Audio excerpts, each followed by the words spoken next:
Un jour, je vais te couper la main. J'ai pris ma main droite, j'ai pris pour caler la machine et ça a coupé ma main droite. J'ai tenté de crier Jésus. Faut pas m'abandonner, papa. Sauve-moi.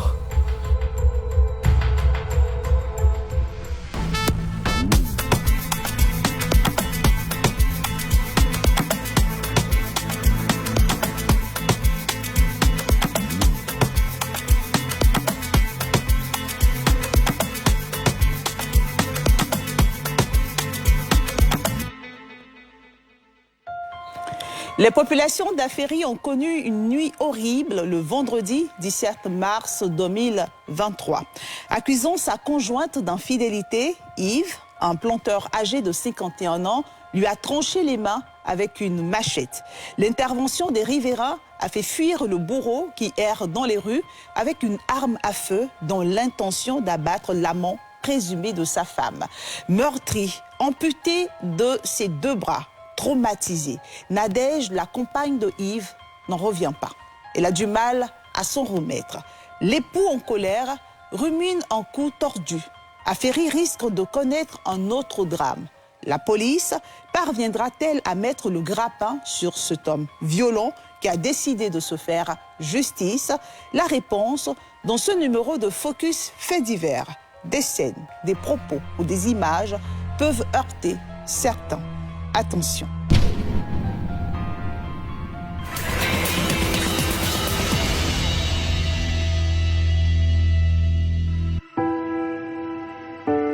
Au quartier plateau d'Aféry, les populations tombent sur une vision d'horreur au domicile de Yves et de Nadège.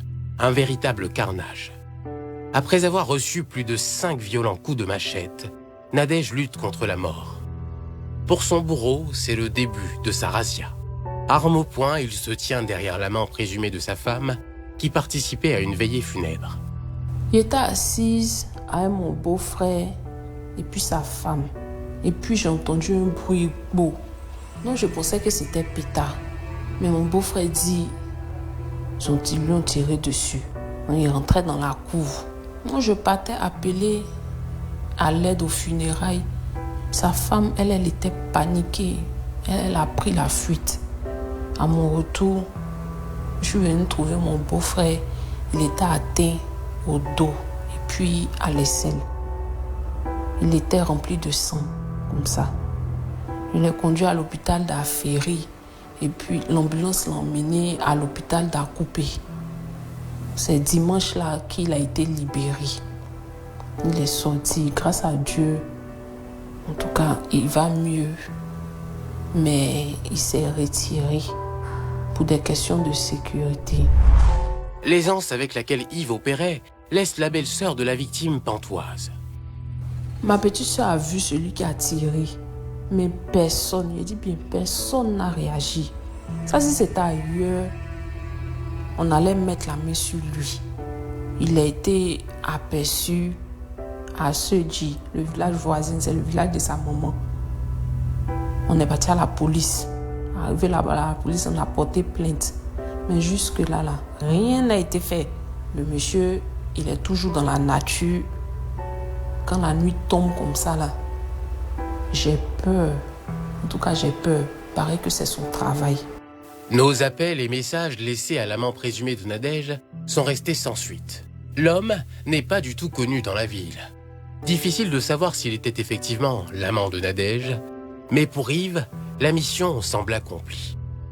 Dans un calme olympien, il s'offre une dernière parade à moto dans la ville avant de fondre dans la nature.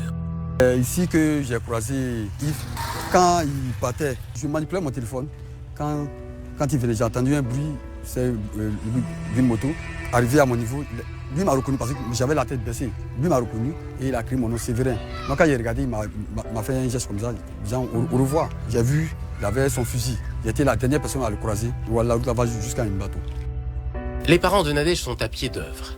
Ils tentent le tout pour sauver leur fille, qui est dans un très mauvais état de santé. Son pronostic vital est engagé. Arrivé à l'hôpital, ce que nous avons vu, ce n'était pas du jeu. Sincèrement, elle était atteinte.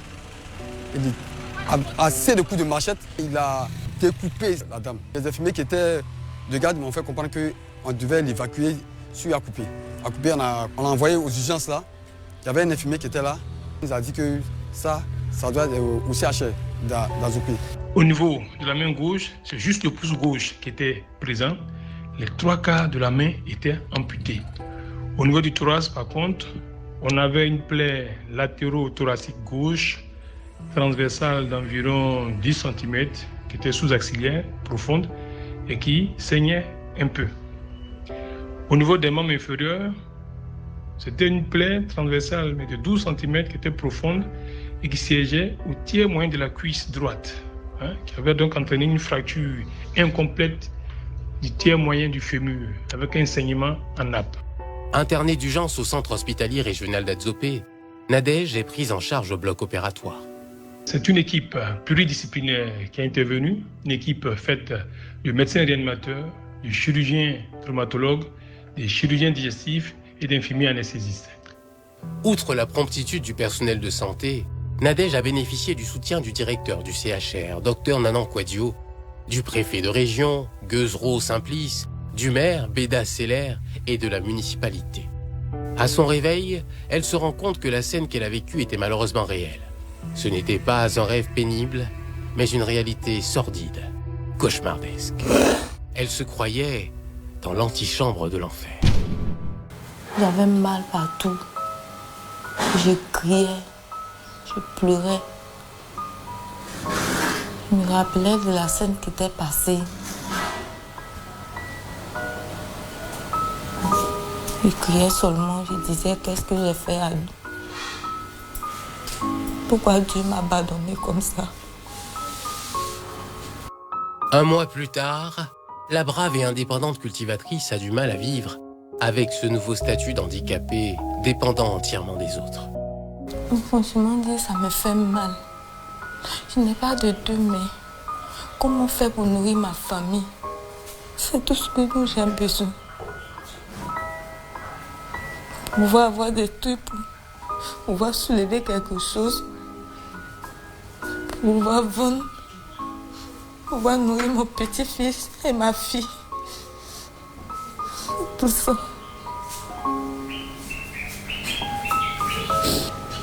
J'ai dit aux gens qui sont loin, au président de la République et sa première dame, de venir à mon aide.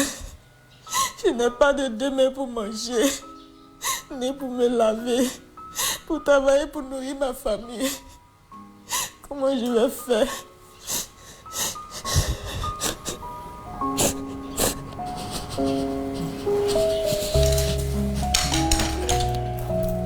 Moi, je suis avancée en âge.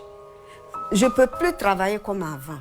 Ce sont nos enfants qui vont nous donner à manger, qui vont nous aider. Actuellement, elle n'a plus de main. Pour manger, c'est moi. Pour aller se laver, c'est moi. Même aller à la selle, il faudrait que je la suive.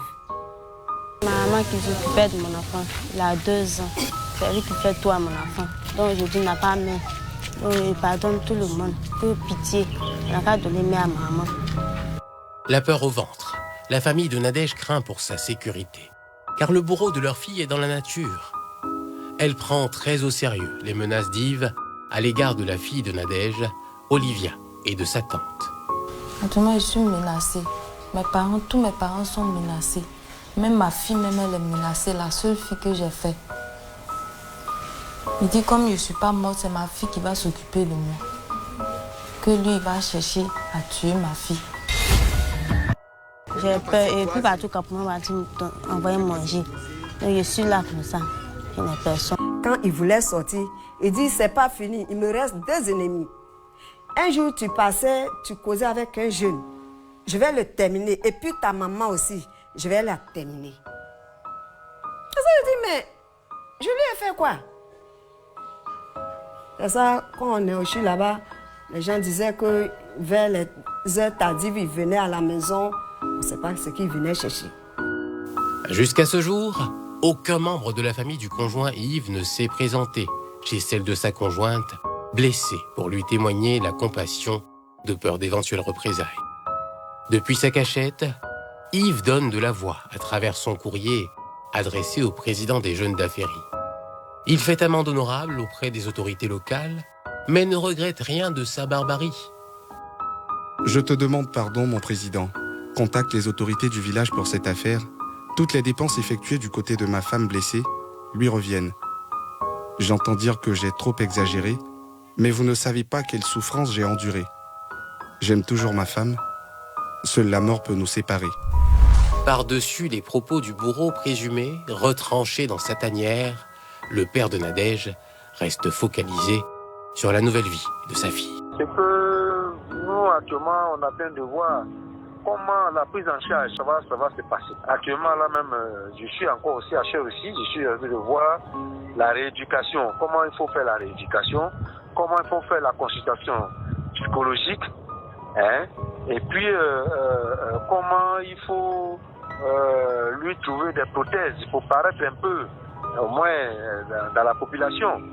Voilà, donc voilà les trois éléments qui manquent. C'est à ça, maintenant, nous, on attend de réfléchir. Aujourd'hui, le pronostic vital n'est plus mis en cause chez cette patiente. C'est plutôt le pronostic fonctionnel. Comment faire pour corriger la partie des membres amputés? Et ceci est possible grâce à un système d'appareillage que nous sommes en train d'envisager avec des structures. Et ça, ce sera la cicatrisation de la plaie. Mais pour l'heure, la prise en charge psychologique est plus importante. Il faut amener la patiente à accepter de vivre dorénavant avec cet handicap.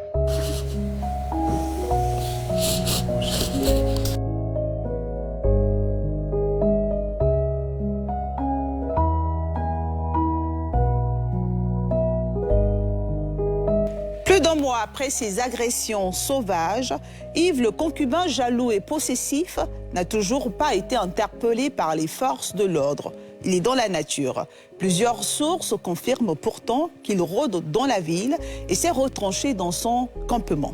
Difficile donc de comprendre pourquoi il est encore en liberté après ces actes cruels et prémédités. Impossible de dire quand est-ce qu'il répondra de ses crimes devant la justice. Tout semble calme dans la ville d'Aféry. Plusieurs espèrent que ce calme n'annonce pas une autre tempête violente. L'impunité dont jouit le coupable qui ne présente aucun signe de regret est loin de rassurer les populations. Elles sont anxieuses, surtout la famille de Nadège qui dit craindre pour sa vie car ce dernier l'a menacé de mort. Nadège, amputée, ne peut plus travailler pour prendre soin de sa famille. Elle souhaite l'aide d'âmes de bonne volonté pour retrouver une vie normale. Bonsoir.